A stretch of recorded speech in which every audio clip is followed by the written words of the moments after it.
Երեք հակակոռուպցիոն կոմիտեն հերթական հաղորդագրությունը տարածեց, որով տեղեկացնում էր, որ հերթական ուժեղ Հայաստանի հետ կապվող կոռուպցիոն գործարքն է բացահայտվել այս անգամ արդեն Ռուսաստանի Դաշնությունում Օրենբուրգ քաղաքում բնակվող գործարարի կողմից, որը Սամվել Կարապետյանին ընտրելու դեպքում խոստացել է աշխատանքի կընդունի մարդկանց, կաջակցի եւ այլ խոստումներ է տվել։ Ձեր կարծիքով ինչով են պայմանավորված հենց ուժեղ Հայաստանի դեմ են եւ քննչականը եւ Շատ հստակ ամեն ինչ, գործող իշխանությունը, որը ընդհանրապես որևէ օրենքի չի ենթարկվում, որի տարբեր ներկայացուցիչները համատարած զբաղված են ընտրակաշառքներ բաժանելով, սոցիալական օգնության անվան տակ, խոստումների անվան տակ, ընտրություններից մեկ ամիս առաջ կենսաթոշակները բարձրացնելով, հարկերի իջեցումներ խոստանալով եւ այլն, հստակ հասկանում են, որ իրանց այդ ամբողջ գործիքակազմը ինչ-որ իմաստով սպառել է իրեն եւ այլևս ընտրական տրամադրությունների վրա չի ազդում։ Եվ նաեւ հստակ հասկանում են, որ անդիմադիր ամբողջ դաշտում առաջատարը այսօր ուժեղ Հայաստանն է։ Եվ ուժեղ Հայաստանը դա չի էլ թաքցնում եւ դա պայմանավորված է ըստ էության նրանով, որ մեր ժողովուրդը ցանկանում է թարմություն տեսնել քաղաքական դաշտում, ուզում է տեսնել նոր ուժ, որը ոչ միայն կապ չունի Փաշինյանի եւ իր վարչակույտի հետ, այլև կապ չունի նախկին իշխանությունների հետ եւ պատրաստ է նոր մոտեցումներ բերել, նոր պատասխանատվություն ստանձնել։ Դրա համար էլ նրանք թողել են արդեն Ռոբերտ Քոչարյանին, Գագիկ Ծառուկյանին, Սերժ Սարգսյանին, Լևոն Տեր-Պետրոսյանին եւ ամբողջ իրենց քարոզչական եւ ադմինիստրատիվ ռեսուրսը ուղղել են ուժեղ Հայաստանի դեմ։ Դա զարմանալի չի, որովհետեւ հասկանում են իրանց համար իրական վտանգը որտեղից է գալիս եւ փորձելու են բնականաբար այս մնացած 4 շաբաթների ընթացքում հնարավոր ցանկացած հնարավոր եւ անհնարին բան անելու, որպեսզի ուժեղ Հայաստանի հաղթանակի շանսերը նվազեցնեն։ Կարծում եմ իրանք կձախողվեն, որովհետեւ այդ ամեն ինչը այլևս արդյունք չի տալիս։ Սա էր արդյունքը, որ հատկապես այս եվրոպացի պաշտոնյաների այցից հետո, ԵՄ գագաթնաժողովից հետո իշխող ուժի, մասնավորապես Նիկոլ Փաշինյանի վարկանիշը նախորդ ամիսների համեմատ ավելի բարձրացել է ընտրությունների նախաշեմին։ Սրա վերաբերյալ ինչ կասեք։ Եկեք, գիտեք ինչ, տեսեք, սոցիոլոգիական հարցումներ հիմա այն հաճախականությամբ են արվում, հա, ամեն շաբաթ մենք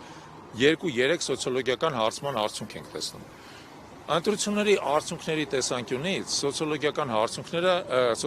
հարցումները ընդամենը, այսպես ասած, ուղղորդող գործոն են, Ընտրությունների օրը այդ գործոններին խառնվում են բազմաթիվ հավելյալ գործոններ։ Ընտրողներից ով է գալի ընտրության, ի վերջո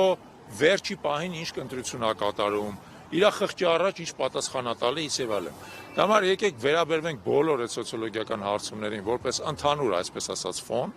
հաշվի առնենք հետեւյալը, որ ոչ մի սոցիոլոգիական հարցում եւ ոչ մի սոցիոլոգիական հարցում գործող իշխանությանը բացահայտ առավելություն չի տալիս, անդիմադիր դաշտը միասին վերցած ավելի շատ աջակցություն ունի, քան թե գործող իշխանությունը,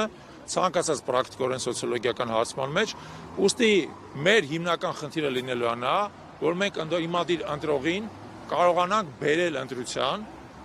մեկ եւ իրան համոզենք, որպեսզի ինքը ընտրի անդիմադիր դաշտի առաջատար ուժին,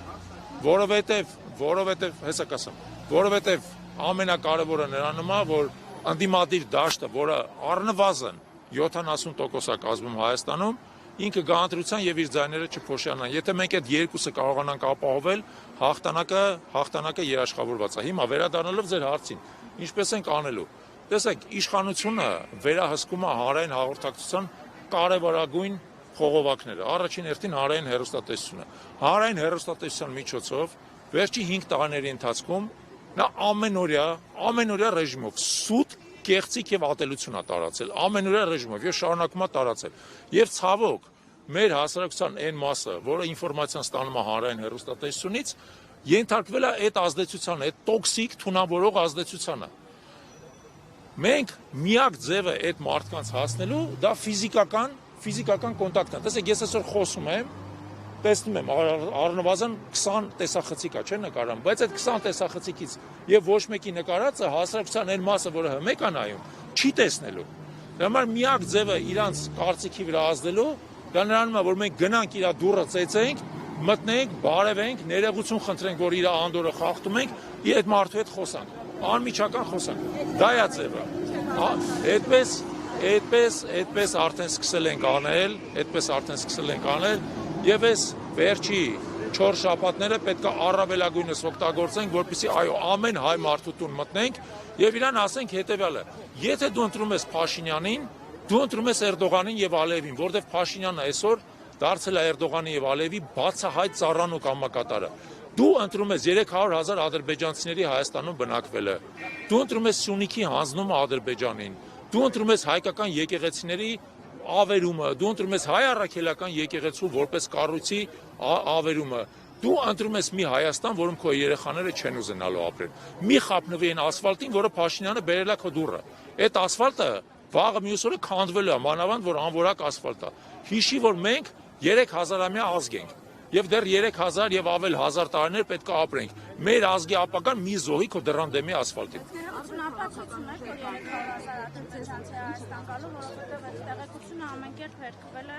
Այդ տեղեկությունը Ալիևի կողմից չի հերքվել։ Տեսնում եմ, որ դուք Սիվիկից եք։ Ես ասեմ, քանի որ Ալիևը ամեն ինչ ասում է Փաշինյանի հետ համաձայնեցնելուց հետո,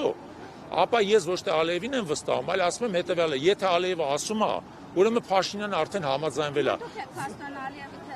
Եկեք, գիտեք ինչ, դուք լրագրող եք, թե ԿՊ-ի անդամ եք։ Եթե լրագրող եք, եկեք իմ այդ քաղաքական դիսպուտի մեջ մի մտեք։ Մենք տեսել ենք, որ այս ընթացքում Ալիևը ինչ ասել է, մեկին մեկ տեղի ունեցել։ Ինչի որտեվ Ալիևը ցանկացած բան Փաշինյանի հետ համաձայնեցնում է, հետո է ասում, ինչի որովհետեւ Փաշինյանն ու Ալիևը դրանք մի տիրոջ ծառայող երկու ծառաներ են։ Իրանք նույն քաղաքական սուբյեկտն են եւ դա արդեն ապացուցված է։ Բազմիցս ապացուցված է։ Դուք ես ընտրողը իրեն ընտրի, հա։ Տեսեք, մեր քաղաքական ուժը հայակվեն է, ինչպես հասկանում եք, ոչ թե ուժեղ Հայաստանը։ Մենք աջակցելու ենք ուժեղ Հայաստանին։ Եվ ուժեղ Հայաստանը ունի իր քաղաքական ծրագիրը, որի կազմելուն մենք անմիջական մասնակցություն ենք ունեցել։ Դրա հիմքում հետևյալն է, եւ ամենակարևորը հետևյալն է. մենք չենք տրվելու թուրք-ադրբեջանական պարտադրանքին։ Մենք չենք գնալու թուրք-ադրբեջանական կապիտուլյացիային։ Հայաստանը պետք է իր ներքին ռեսուրսների եւ նաեւ իր դաշնակից եւ գործընկեր ուժային կենտրոնների հետ միասին կարողանա ձևավորել այնպիսի անվտանգային ճարտարապետություն եւ այնպիսի անվտանգային համակարգ, որը մեզ հնարավորություն է տալիս մերժել թուրք-ադրբեջանական պարտադրանքը։ Դա ամենաառանցքայինն է։ Մենք այլևս չենք գնալու թուրք-ադրբեջանական պարտադրանքով մեր եկեղեցիները քանդելուն, հայ առաքելական սուրբ եկեղեցին վարքաբեկելուն, Արարատը եւ մեր մշակույթի եւ ինքնության սիմվոլները մեր կյանքից հեռացնելուն, մեր փառքի անկյունները դպրոցներից հանելուն, մեր պատմությունը դասագրքերից հանելուն եւ այլն։ Սա ըստ էության կռիվ է եւ հանրաքվե է մեր ինքնությունը պահպանելու համար։ Պարոն Չալաբյան, Եվ մենք այդ կռիվը տանելու ենք մինչև վերջնական հաղթանակ։ դուք ունեք ներսում քննադատություններ կան, որ միասնության թևերի հետ այդպես համագործակցությունը չստացվեց, հիմա ուժեղ Հայաստանին եք անդամ սատարում աջակցում ձեր խոսքը մեջ բերեմ, ինչու է սա պայմանավորված եւ ըստ էության նաեւ ասում են այսպես վստահելի չէ։ Ով ասում։ Ներողություն։ Նախ մենք որևէ թևից որևէ թև չենք անցել։ Մենք համագործակցության ուշագիր ենք ստորագրել միասնության թևերի հետ, որով պայմանավորվել ենք մեր ուժերը միավորել։ Չի ստացվել։ Տարբեր պատճառներով չի ստացվել։ Միասնության թևերը թև չի ընդհանրապես։ Դա մեր համար մեզ համարժեք կառույց է, երկու համարժեք կառույցներ իրար հետ համագործակցության ուշագիր են ստորագրել, սկսել են համագործակցել, համագործակցությունը չի ստացվել։ Մեր պատճառների մասն էլ հայտարարել ենք, թե ինչի համագործակցությունը չի ստացվել։ Ցավալի է, որ չի ստացվել, անկեղծ ասում եմ, ցավալի է, որ չի ստացվել, բայց ասել, որ մենք մի թևից անցել ենք մյուս թևը, դա կեղծիք է, որովհետև միասնության թևերը ոչ մի թև էլ չի։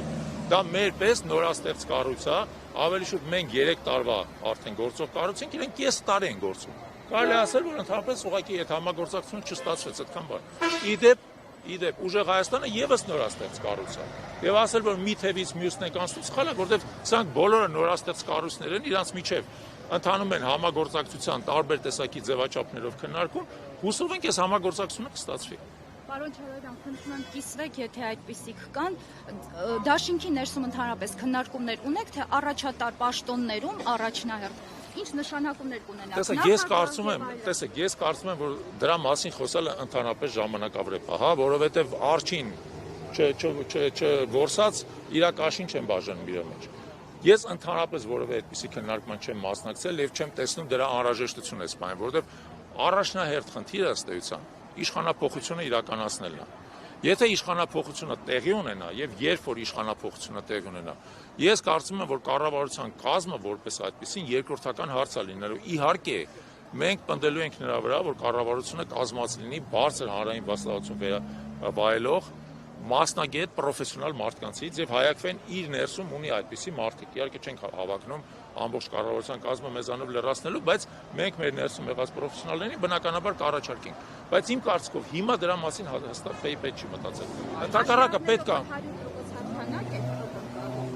հնարավոր է, որ այդպիսի քննարկումներ արդեն դեռևս չեն սկսել, նորից եմ ասում։ Եվ ես կարծում եմ, որ այդ քննարկումների ժամանակը կգա այն ժամանակ, երբ որ մենք ձեր հետ միասին այդ հաղթանակը տոնենք։ Պարոն Շալաբյան, արդեն որոշում կա, ասում եք, եթե իշխանափոխություն լինի, իսկ եթե չլինի, գնալու եք խորհրդարան թե։ Եկեք սենց էլի, եկեք բոլորս տրամադրվենք նրան, որ իշխանափոխությունը լինելու է։